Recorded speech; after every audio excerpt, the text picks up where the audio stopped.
안녕하세요. 이동수단의 혁신, 미래 모빌리티 온라인 전공체험에 참여한 학생 여러분들 환영합니다. 그래서 오늘 미래 모빌리티에 대한 기술에 대해서 여러분들하고 강의를 하도록 하겠습니다. 오늘 강의 내용은요. 일단 4차 산업혁명에서부터 시작을 해서 모빌리티와 자율주행 자동차, 그리고 드론과 미래 모빌리티, 그리고 다양한 미래 모빌리티가 우리의 일상생활에 어떻게 운영이 되고 있는지에 대해서 여러분들과 함께 보도록 하겠습니다.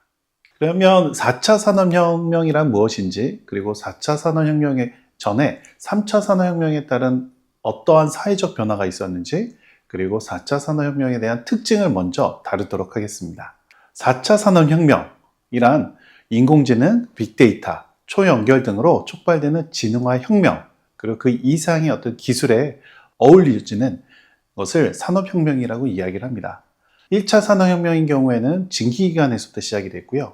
2차 산업혁명은 전기가 개발이 되면서 전기 에너지를 이용한 산업혁명이 일어났고요.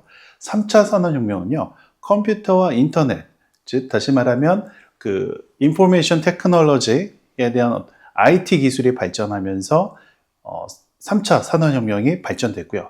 여기에 AI와 빅데이터 초연결이 4차 산업혁명으로 만나면서 현재 우리가 보고 있는 바이오, 에너지, 그리고 지구공학, 우주기술 등 다양한 분야에 많은 영향을 끼치고 있습니다.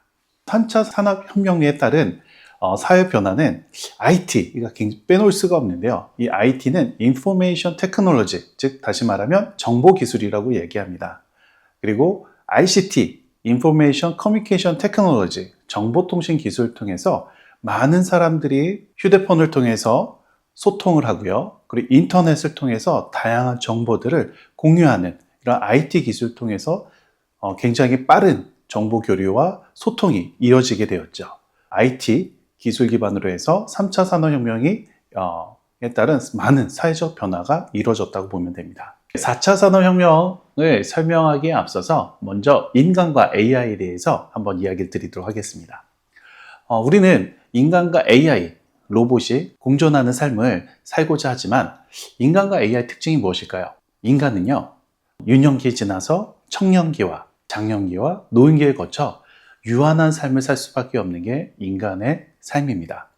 하지만 AI는요, 전기 에너지만 있다면 지식 수준은요, 쇠퇴하지 않고요, 무한한 삶은, 영원한 삶을 사는 것처럼 그 지식 수준은 나날이 발전하는 것이 AI 기술이라고 보시면 됩니다.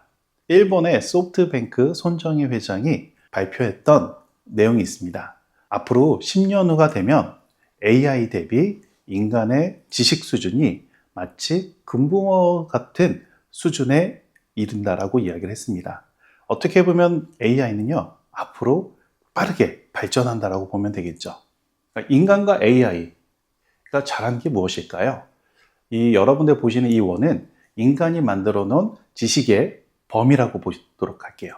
그러면 여러분들은 초등학교를 졸업을 하고요. 그리고 중학교와 고등학교를 졸업하게 됩니다. 그리고 여러분들의 원하는 분야에 대해서 관심을 갖는 분야에 대학교를 진학을 하게 되겠죠. 그러면 대학교에서 다양한 학과에서 여러분들의 전문 지식을 배운 다음에 좀 더 연구를 하고자 한다면 대학원을 진학을 하게 됩니다. 여러분들이 대학원 석사과정을 진학을 한다 하더라도 실제 인간의 지식의 범주 안에는 아직 한 3분의 1, 절반 정도뿐이 가지 않았다고 보시면 돼요. 여러분들이 조금 더 연구하고자 한다면 박사학위를 여러분들이 진학을 하게 되면 그제서야 인간의 지식, 여러분들이 하는 그 분야로 축소하게 됩니다. 그래서 여기 네모박스를 확대를 해보면 실적으로 우리가 할 수 있는 것은 굉장히 작은 분야를 조금씩 확장한다라고 보시면 됩니다. 그래서 실적으로 인간은요, 이 지식의 범주를 조금씩 확장한다라고 보면 됩니다. 그러면 여러분들이 인간과 로봇이 경쟁을 한다면 인간이 잘하는 것이 무엇이고 로봇이 잘하는 것이 무엇일까요? 바로 인간의 범주 안에서 학습하는 로봇은요, 로봇이 인간보다 훨씬 더 똑똑하게 될 겁니다. 하지만 그럼 인간은 어떻게 될까요? 로봇에 대체해야 되는 게 맞을까요? 저는 여러분들한테 이야기 드리고 싶은 것은 인간이 잘하는 분야는 바로 창의력입니다. 이 창의력이란 말로 이 지식을 확장하는 기술로 이어진다라고 보면 될 것 같습니다.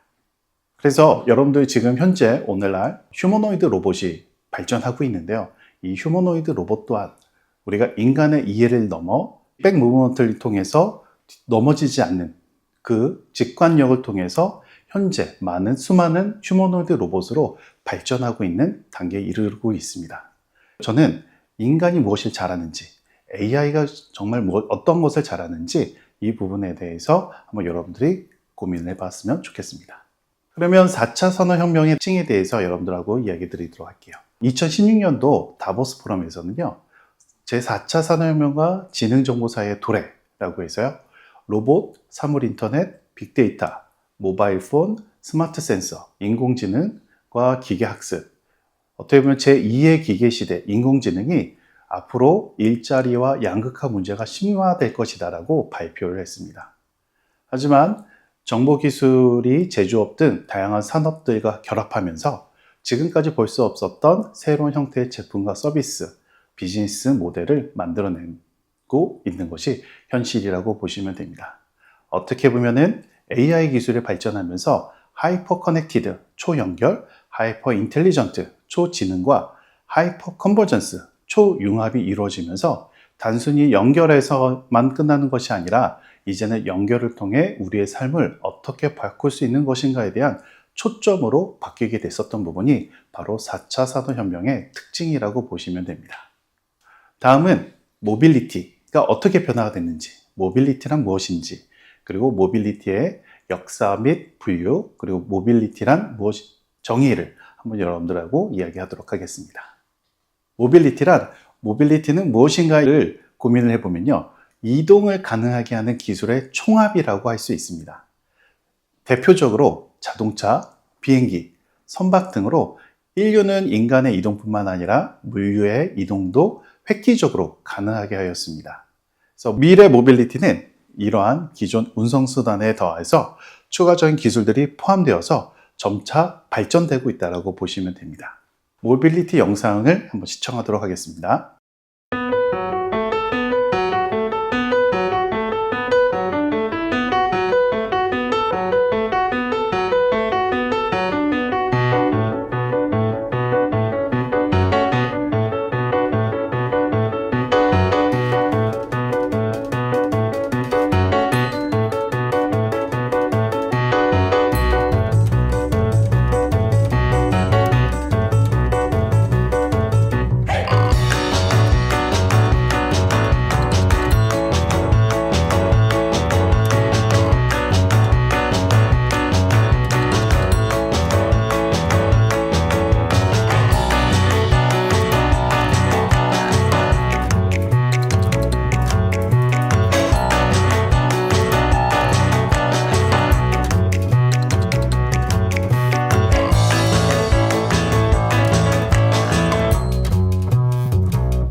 모빌리티 역사를 여러분들이 보셨는데요. 제일 먼저 바퀴를 개발하게 되면서 바퀴를 통해서 수레를 끄게 되고요. 동물들을 이용을 해서 많은 무거운 짐들을 옮길 수 있었습니다. 이후에 증기기관이 발전하면서 기차와 배와 그리고 오늘날 자율주행까지 굉장히 많은 기술들이 모빌리티의 발전을 이어지게 되었습니다. 그래서 보시는 것처럼 우리가 마차와 배, 그리고 사람의 인력을 통한 이동수단, 그리고 고속철도, 세그웨이, 그리고 셀프 드라이빙카, 그리고 수소 연료 전지 자동차 등 모빌리티 역사는 굉장히 빠르게 지금도 발전하고 있다고 보시면 됩니다. 그럼 앞으로 미래 모빌리티는 어떻게 변화가 될까요? 모빌리티의 역사를 보면요, 마차와 자동차를 대표적으로 예를 들 수가 있습니다. 왼쪽에 있는 사진은 1900년도에 뉴욕 5번가의 거리 풍경을 찍었고요. 오른쪽 사진은 13년 후에 뉴욕 5번가의 모습이라고 보시면 됩니다. 1900년 거리의 마차가 아닌 자동차는 한 대밖에 없었지만 불과 10년 난제 뒤에 1913년 자동차로 뒤덮인 거리에 마차를 찾아보기 힘든 모습을 우리가 볼 수 있었습니다. 이처럼 모빌리티 기술은 굉장히 빠른 속도로 변화되고 있는 것을 우리가 이 두 사진을 비교해 보며 알 수 있습니다. 자, 모빌리티의 어떤 그 분류를 보면요, 세 가지 대표적인 부분으로 나눌 수가 있는데요. 먼저 동력원으로 볼 수 있습니다. 동력원은 에너지로 볼 수 있고요. 두 번째는 공간, 사용처로 볼 수 있습니다. 먼저 동력원을 보면요, 처음에는 인력을 통해서 이용을 했고요. 가축을 통해서 동력을 얻게 됐고요. 그 다음에는 내연기관과 전동을 통한 기계의 힘을 이용한 동력원으로 변하게 되었습니다. 공간은 어떻게 됐을까요? 초기에는 지상에서만 모빌리티를 이용을 했다면 해상과 하늘, 그리고 오늘날 우주까지 이 공간의 범위가 변화되고 있는 것을 우리가 볼 수 있죠. 여기에 AI가 개발되면서 자율성, 운전 주체가 AI가 하는 주체로 변화하고 있는 게 오늘날 모빌리티의 분류로 우리가 볼 수 있습니다. 그러면 미래 모빌리티란 어떤 걸까요? 미래 모빌리티란 친환경 자동차, 그리고 전기 오토바이, 자율주행 자동차라든지 자율 배송 로봇, 자율 운항 선박, 개인용 이동 로봇을 하나의 다양한 분야를 미래 모빌리티라고 이야기를 합니다. 그러면 미래 모빌리티의 가장 핵심인 자율주행 자동차에 대해서 알아보도록 하겠습니다. 자율주행 자동차란, 그리고 자율주행 자동차의 변천사, 그리고 기술의 단계와 세부 기술에 대해서 이야기하도록 하겠습니다. 자율주행 자동차란 운전자 또는 승객의 조작 없이 스스로 운행이 가능한 자동차를 말합니다. 자율주행을 위해 자동차에 IT, 센서 등 첨단 기술을 융합하여 스스로 주변 환경을 인식, 위험을 판단하고 주행 경로를 계획하여 운전자 또는 승객의 조작 없이 안전한 운행이 가능한 기술을 탑재된 자동차를 자율자동차라고 이야기합니다. 자율주행 자동차를 위해서는 사람의 눈과 같은 센서가 필요로 합니다. 여기에는 레이저를 기반으로 한 라이다 센서, 그리고 카메라 센서가 대표적이겠죠. 그리고 항공 기술을 이용한 레이더 기술 또한 전방에 있는 장애물을 인식하는 데 사용하는 센서라고 보시면 됩니다. 이 다양한 센서를 통해서 AI 제어 기술을 통해 실질적인 무인으로 움직이는 자동차 기술로 발전한다라고 보시면 됩니다. 이를 위해서는 핸들을 자율로 제어해야 되고요. 그리고 브레이크와 악셀레이터, 가속 페달을 제어할 수 있어야 되겠죠. 자율주행 변천사를 보면 1990년대 우리나라에서도 많은 연구를 진행을 했었습니다. 그래서 여러분들이 화면을 보시는 것처럼 무인 자동차를 타고 다니는 90년대 영상을 보도록 하겠습니다. 포항공대에서 운전자 없이 가는 자동차가 개발된 데 이어서 고려대에서 무인 자동차로 서울 시내를 주행하는 데 성공했습니다. 고려대 산업공학과 한민홍 교수팀은 지난 92년 운전자 없이 스스로 운행하는 무인 자동차를 개발한 뒤 올해 3월부터 6월까지 청계고가도로와 올림픽대로, 경부고속도로 등에서 10여 차례 최고 시속 60에서 70km로 운행하는 데 성공했다고 밝혔습니다.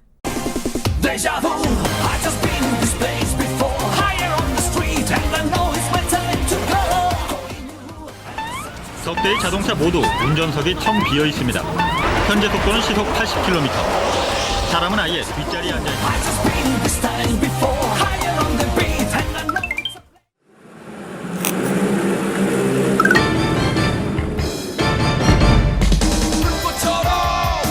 최근 국내에서도 꿈의 자동차로 불리고 있는 무인 자동차가 개발됐습니다.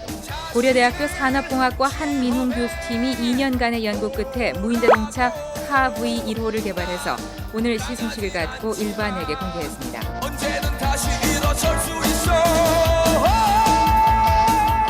현재 세계 최고 수준의 기술을 보유하고 있는 한 교수팀은 앞으로 5년 뒤면 무인 자동차가 시판될 수 있을 것으로 전망하고 있습니다. 자율주행 자동차 변천사에서 2000년대를 빼놓을 수가 없습니다.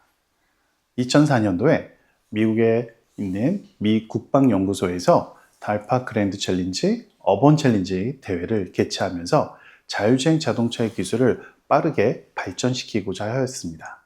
여기에 많은 미국에 있는 대학교 연구팀에서 참여를 하였고요. 이때 스탠포드 대학교 그리고 카네기 멜론 대학교에서 우승과 준우승을 차지할 정도로 굉장히 빠른 기술들을 개발하게 되었죠. 이어서 여기에 참여했던 연구원들을 통해 구글에서는 셀프 드라이빙 카를 2009년도에 출시를 하였습니다. 이후에 테슬라에서 풀 셀프 드라이빙 카를 개발하면서 많은 사람들에게 센세이션을 일으키게 되었습니다. 실질적인 자율주행 자동차를 구현하기 위해서는 고가의 센서를 장착을 해야 되는데 당시에 테슬라에서는 카메라 센서를 이용한 자율주행 자동차를 최초로 출시를 하게 되었습니다. 2024년도에는요, 테슬라에서 운전대 없는 완전 자율 로보택시를 발표하였습니다. 당시에 엔지니어는 아무리 무인 자동차라고 하더라도 핸들은 있어야 된다고 했지만 테슬라의 창업주인 일론 머스크는 핸들 없는 로보택시를 발표하였고요. 우리나라 또한 무인 자율버스를 운행을 하면서 많은 우리나라 스타트업 기업들이 개발을 진행하였습니다. 그러면 자율주행 기술 단계는 어떻게 될까요? 자율주행 단계로는요, 총 5단계까지 있습니다. 비자동화, 운전자가 모든 운전하는 것을 레벨 0이라고 하고요. 레벨 1은 운전자를 지원하는 기술로 보면 됩니다. 조향 혹은 감속과 가속 중에 하나를 지원하는 기술을 레벨 1이라고 하고요. 레벨 2는 부분 자동화를 이야기합니다. 운전자가 운전은 하지만 조향 또는 감속과 가속을 자동화를 한다고 보시면 됩니다. 그리고 레벨 3는 조건부 자동화입니다. 운전자가 운전을 하지만 단 제한된 조건에서는 자율주행을 하는 단계를 레벨 3라고 이야기를 하고요. 레벨 4는 고도 자동화라고 보시면 됩니다. 특정 구간에는요, 운전자의 개입 없이 완전 자율주행하는 단계를 레벨 4라고 이야기를 하고요. 레벨 5는 완전 자동화라고 보면 됩니다. 운전자의 개입이 없이 자동차가 모든 운전을 하는 것을 레벨 5라고 이야기를 합니다. 자율주행 기술 단계에서 이어서 많은 기업들이 자율주행을 위해서 많은 기술들을 개발하고 있습니다. 대표적으로 모빌아이라는 회사가 있습니다. 이 모빌아이는 이스라엘 회사이고요. 최근에는 인텔의 M&A를 통해서 합병된 회사라고 보시면 됩니다.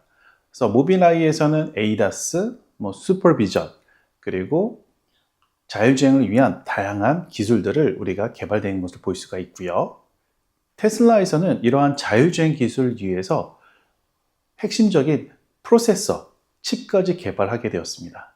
테슬라에서는요, 이런 자율주행을 위해서 자율주행 소프트웨어만 개발할 것이 아니라 자율주행을 위한 프로세서까지 개발하게 되었습니다. 그래서 풀 셀프 드라이빙 컴퓨터를 자체적으로 개발하면서 굉장히 빠른 속도로 자율주행 기술을 발전시킬 수 있었던 하나의 계기가 되었습니다. 그리고 최근 현대자동차에서는요, 셀프 드라이빙, 다시 말하면 무인 자동차가 미국 연방자동차 안전기준 인증을 받은 첫 번째 레벨 4 자율주행 차량으로 인증을 받게 되었습니다. 면허 시험관인 캔디스 존슨은요, 지난 25년간 시험 감독을 맡은 31,500명 가운데 약 16%만 운전면허를 취득을 하였는데요. 당시에 2004년도 현대자동차에서는 레벨 4는 고도 자동화 단계로 대부분 도로에서 운전자의 개입 없이 시스템이 주행을 하는 제어 단계로 최초로 자율주행 자동차가 운전면허를 취득하게 되었습니다. 그래서 아이오닉5 로보택시가 미국 네바다주 라스베가스의 시내를 달리는 모습을 많은 여러분들이 뉴스를 통해서도 보게 되었죠. 자율주행 유형 임시 운행 허가 제도를 한번 보면요. 2020년도에는 국토부에서 임시 운행 허가 제도를 개정해서요. 자율주행차 유형을 세분화하고 유형별 맞춤형 허가 요건을 신설하였습니다. 그래서 기존 자동차 형태의 자율주행 자동차를 A형이라고 하고요. 아예 운전석이 없는 자율주행 자동차를 B형, 그리고 사람이 탑승하지 않는 무인 자동차를 C형으로 볼 수 있습니다. A형인 경우에는 운전석에 운전자가 탑승하는 기존 자동차 형태로 보면 되고요. 그리고 B형인 경우에는 무인 셔틀로 여러분들이 보시면 됩니다. 운전석이 없고 승객만 있는, 그리고 실질적으로 자율주행을 하는 무인 셔틀을 유형 B라고 보면 되고요. 그리고 사람이 탑승하지 않는 무인 자동차 C형은 배송 로봇과 물류 현장에 사용하고 있는 자율주행 자동차를 우리가 볼 수가 있습니다. 임시 운행 허가를 통해서 자율주행 기술이 마치 기술의 장벽, 어떻게 보면 정책의 장벽에서 벗어나 기술을 좀 더 고도화할 수 있는 계기가 되었습니다. 국내 자율주행 자동차 시범 운행 지구를 보면요. 21년 9월 기준으로는요. 서울, 충북, 세종, 광주, 대구, 제주, 경기에서요. 2022년 6월 추가된 지구를 보면요. 서울의 핵심 도심권인 강남, 삼성, 하결역이 있고요. 그리고 청계천로, 청계광장, 세운교를 연결하는 자율주행 서비스도 확대가 되었고요. 이후 경기, 강원, 전북, 전남 등 다양한 시범 운영할 수 있는 지구들이 만들어지게 되었습니다. 자율주행 세부 기술에 대해서 이야기하도록 하겠습니다. 자율주행을 위해서는요, 가장 제일 먼저 사물인지가 필요합니다. 사물인지를 하기 위해서는 카메라와 라이다 센서를 이용하여 주변 장애물들을 인식하는 기술을 이야기를 하고요. 다음은 현재 내가 어느 위치에 있는지를 위치를 추적하는 기술이 필요로 합니다. 그리고 현재 나의 위치를 알고 있다면 내가 가고자 하는 목적지에 대해서 경로 계획이 필요로 하겠죠. 그리고 마지막으로 내가 가고자 하는 목적지를 이동하기 위한 제어 기술이 필요하다고 보시면 됩니다. 그러면 사물인지에서는 대표적으로 어떤 센서들이 사용할까요? 여러분들이 잘 알고 있는 카메라 센서를 사용하고 있거나 레이저 센서를 소스로 사용하고 있는 라이다 센서들이 있고요. 각각의 센서들마다 장단점이 있다 보니까 이 두 개의 센서를 융합해서 사용하는 기술들을 사용하고 있는 게 현재 사물인지에서 사용하고 있는 세부적인 기술이라고 보시면 됩니다. 여러분들이 구글에서 보는 웨이모 드라이버 카를 보게 되면요. 라이다, 레이다, 그리고 카메라와 초음파 센서 등 다양한 센서들이 자동차에 장착돼서 자율주행을 운영을 하고 있습니다. 사물인지에서는 카메라와 라이다, 그리고 센서 퓨전을 사용한다고 이야기를 드렸는데요. 테슬라에서는 카메라 센서 기술을 통해서 어떻게 주변 사물을 인식하는지 한번 보도록 하겠습니다. 제일 먼저 차선 인식을 하고요. 전방의 자동차도 인식하는 것이 보이시죠? 그리고 스탑 사인도 인식하게 되고 내가 가고자 하는 방향, 길을 인식하게 되고 주변 도로와 그리고 보행자, 차선 등 다양한 도로 환경의 정보들을 인식하고 제어하는 것을 우리가 볼 수 있습니다. 그럼 라이다 기술은 어떨까요? 라이다는요, 소스는 레이저라고 보시면 됩니다. 이 레이저에서는 고정밀한 장애물 데이터를 우리가 읽을 수가 있는데요. 라이다가 보고 있는 주변 상황을 우리가 보도록 할게요. 파란색은 가까운 거리를 뜻하고요. 그리고 점점 멀어질 것에 따라서 색깔을 다르게 표현하면서 주변 장애물을 인식을 할 수 있는 것을 우리가 볼 수 있습니다. 다음은 드론과 미래 모빌리티에 대해서 이야기하도록 하겠습니다. 드론 자율비행, 그래서 무인 시스템, 언맨드 시스템은요, 사람이 탑승하지 않는 시스템을 무인 시스템이라고 이야기를 합니다. 그래서 무인 항공기, 그리고 무인 자동차, 무인 잠수정 등을 무인 시스템이라고 이야기를 하는데요. 오늘날 무인 시스템과 자동화, 즉 다시 말하면 자율비행과 자율주행을 통해서 우리가 원하던 계획된 프로그램을 통해서 임무를 수행하는 것을 무인 시스템과 자동화라고 보시면 됩니다. 그래서 오늘날 우리가 무인 헬기에서부터 드론, 그리고 자율 배송 로봇 등 오늘날 무인 시스템이 굉장히 빠르게 발전하고 있는 것을 보게 되는데요. 먼저 드론 자율비행은 어떻게 될까요? 자율비행에 필요한 정보는 무인 자동차와 마찬가지로 센서를 통해서 습득하게 됩니다. 여기서 센서 데이터는 노이즈에 취약을 하게 되는데요. 이 여기서 말하는 노이즈는요, 햇빛의 노이즈가 될 수도 있고요, 전파에 대한 노이즈가 될 수도 있고, 주변 날씨, 환경에 대한 노이즈들이 섞이기 때문에 필터링하는 기법을 거친 후에 활용을 해야 됩니다. 저주파 통과 필터, 로우 패스 필터라고 얘기를 하는데요. 센서의 잡음을 제거하는 데 사용하게 되고요. 고주파 통과 필터는 하이 패스 필터라고 이야기를 하는데요. 센서의 드리프트 현상을 보정하는 자이로 센서를 사용할 때 사용을 하게 됩니다. 여러분들이 만약에 드론을 운영한다면요, 현재 국내법상 드론 자격증이 필요로 합니다. 무인 동력 비행장치 자격 기준을 보면요, 1종부터 4종까지 있습니다. 최대 이륙 중량이 25kg을 초과하고요, 연료 중량이 제외한 자체 중량이 150kg 이하인 것을 1종이라고 이야기를 합니다. 2종은 최대 이륙 중량이 7kg을 초과하고 25kg 이하를 2종이라고 이야기를 하고요. 3종은 최대 이륙 중량이 2kg을 초과하고 7kg 이하를 3종이라고 이야기합니다. 마지막으로 4종은 최대 이륙 중량이 250g을 초과하고 2kg 이하인 무인 동력 비행장치의 자격을 기준을 4종이라고 이야기를 하는데요. 여러분들이 만약 멀티콥터 4종 자격 취득을 원하고자 하면요, 한국교통안전공단 사이트를 들어가면 여러분들이 무료로 이 자격증을 취득할 수가 있습니다. 저도 이 사이트를 통해서 멀티콥터 4종 자격증을 취득을 하였습니다. 오른쪽에 보이시는 자격증이 바로 멀티콥터 4종 자격증이라고 보시면 됩니다. 그래서 여러분들도 작은 드론이라든지 제어를 한다면 멀티콥터 4종을 반드시 취득해야 된다는 것을 잊지 말아 주시기 바랍니다. 도심항공교통을 소개하도록 하겠습니다.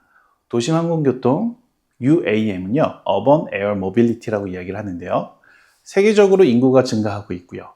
대도시의 인구가 과밀화로 인해서 지상 교통수단의 한계에 이르게 됐고, 그리고 교통수단 포화를 통해서 인프라 부족하고 교통 혼잡 등 사회적 비용이 증가하게 되는 게 오늘날 현실입니다.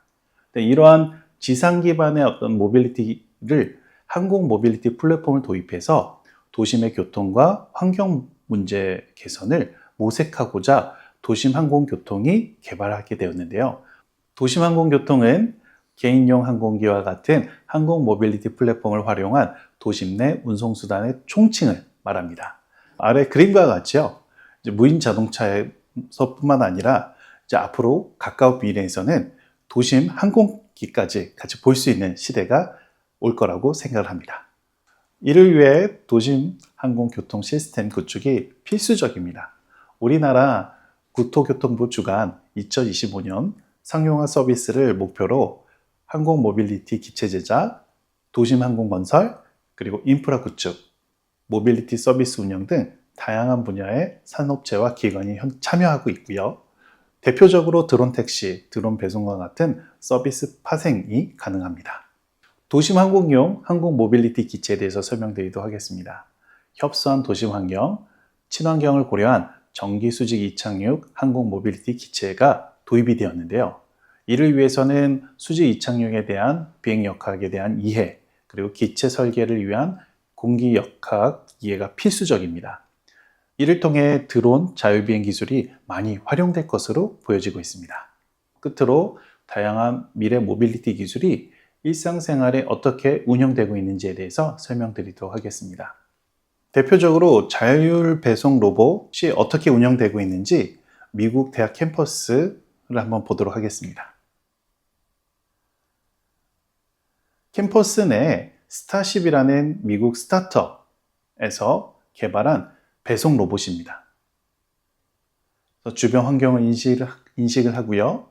그리고 장애물, 배송하고자 하는 목적지에 입력된 위치로 자율 이송하는 것을 볼 수 있는데요. 보시는 것처럼 사람이 이동하는 인도로 다니는 것이 자율 배송 로봇의 특징이라고 볼 수 있습니다.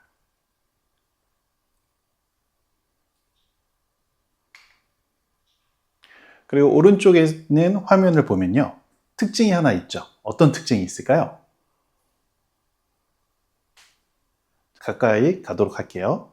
자, 배송 로봇이 무엇을 기다리고 있죠? 주변 사람들도 인식을 하고요. 사람들이 다니는 횡단보도로 주행을 하는 모습들이 인상 깊었습니다. 어떻게 보면 이 자율배송 로봇이 안전이 굉장히 중요한 부분이라고 볼 수 있겠죠. 빠르게 움직이는 자동차를 회피하기 위해서는 사람이 다니는 인도로 선택했었던 부분이 인상 깊었습니다. 국내에서도 자율배송 로봇을 활발히 연구 개발하고 있습니다. 왼쪽에 있는 사진에 보시는 것처럼 실내 배송을 하기 위한 서빙 로봇이 있고요.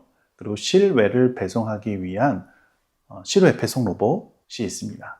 배터리 교환형 전기 오토바이 서비스를 위해서 국내 젠트로피 기업에서도 연구 개발하고 있고요. 대만에서도 고고로라는 서비스를 통해서 배터리 교환형 전기 오토바이를 서비스를 하고 있습니다. 여러분들이 사진을 보듯이 자율주행이 바꾼 스마트 시티의 모습을 한번 보도록 하겠습니다. 모빌리티의 발전이 도시의 변화를 가져오는 것으로 볼 수 있는데요. 자율주행 셔틀, 로봇, 그리고 수소 에너지를 통한 UAV, 그리고 친환경 기술들이 어우러져 있는 것들을 볼 수 있습니다.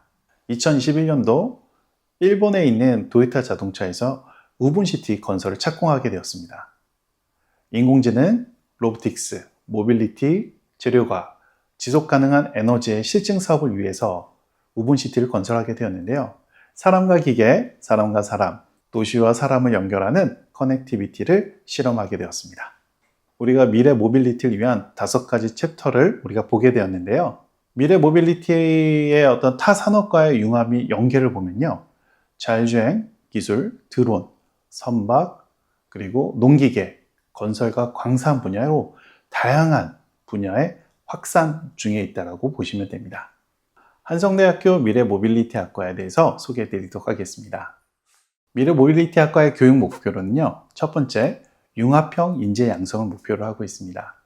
AI, 컴퓨터 공학 및 기계, 전자, 제어 소프트웨어 등 다양한 전공 영역을 통합적으로 이해하는 융합형 스마트 모빌리티 전문가로 양성하는 것을 목표로 하고 있습니다. 두 번째는 실무 중심 교육입니다.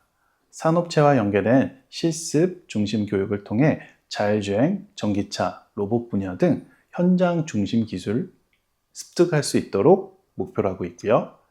세 번째는 창의 문제 해결 능력 강화입니다.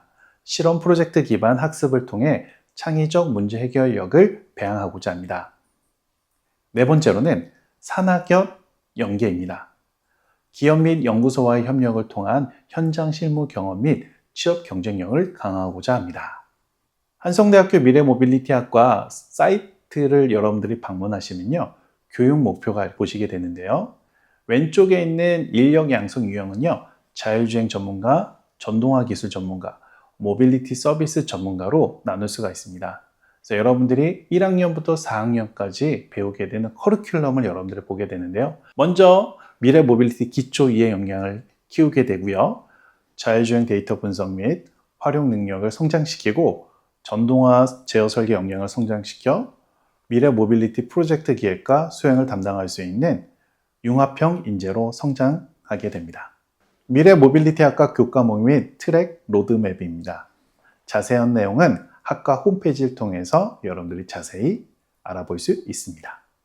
미래 모빌리티 학과 트랙별 이수 경로에 대해서 설명드리도록 하겠습니다. 트랙별 이수 경로를 요약을 하면요.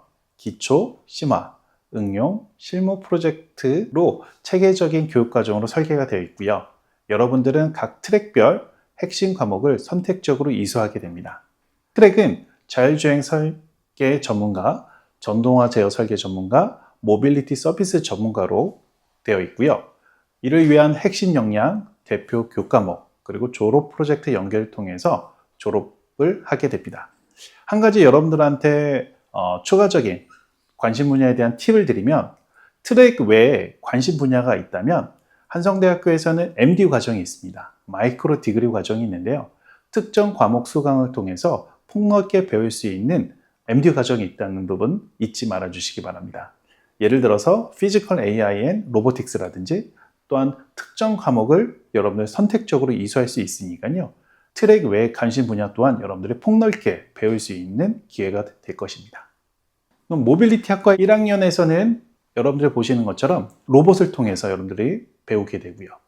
2학년에서는 실제 무인 자동차처럼 카메라와 그리고 자율주행, 그리고 제어 기술까지 여러분들이 직접 만들고 프로그래밍하는 실습이 이루어지게 되고요. 3학년, 4학년부터는 산업 현장에서 사용하고 있는 모빌리티를 이용해서 실제인 자율주행에 필요한 학문들을 여러분들이 배우게 됩니다. 이상 끝으로 모빌리티 온라인 전공 체험을 마무리하도록 하겠습니다. 감사합니다.